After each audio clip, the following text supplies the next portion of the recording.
right, ladies and gentlemen, we're going to be talking about measures of center. And if you haven't got it yet, measures of center is just mean, median, mode, range. So average, most, median, middle, most from mode, and range is how spread apart is your data.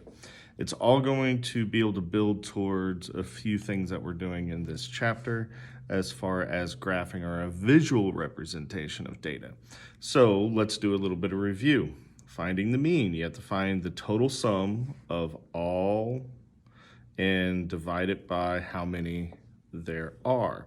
In this case, honestly, I forgot to write it down, but you can take the 16, 58, 75, 865, 910, 825, 845, 825, 925, and take their sum, divide it by 8, and I do know you're going to get $9.65. So $9.65 is our mean. Now, the number that's in the middle, if you were to order all this in data, and that's what the numbers off to the right are in orange, 1, 2, 3, 4, and 5. So it's actually going to occur between 8.65 and 8.75. Now, because it's between, what I have to do is I have to add the two of those and divide it by 2. We have to use our distance formula. So I know it's between 8.65 and 8.75. Now, the other thing I can notice is those are just 10 cents apart. Well, half of 10 is 5. So our median would be $8.70. Our mode, what numbers repeated the most? Well, the only one that is actually repeated at this time is $8.25. So our mode is $8.25. And then we have our range. That's going to be our biggest, which is $16.50. So range best represents the scope, scale, all these things. I'm combining those two words, scope, of employees play while, actually no. They're wanting something else on the comparison, my bad. Well, that's not false. I guess this problem didn't ask for range. I jumped ahead. So I was mixing another problem already stuck in my head with this one. This one's going to be which measure best it represents the data, and it wants us to explain. So the median is going to best represent the data.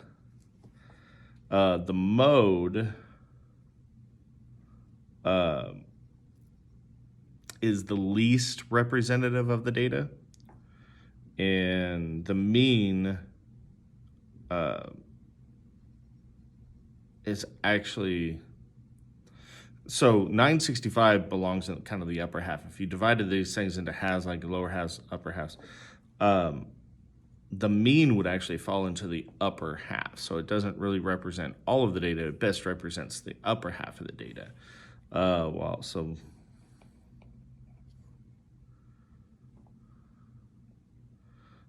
So median best represents the range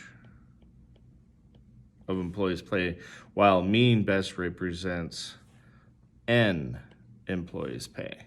So one employee is best represented by the mean, while everyone is best represented by the median. So that's one thing to keep in mind. I plan on playing a video, we'll see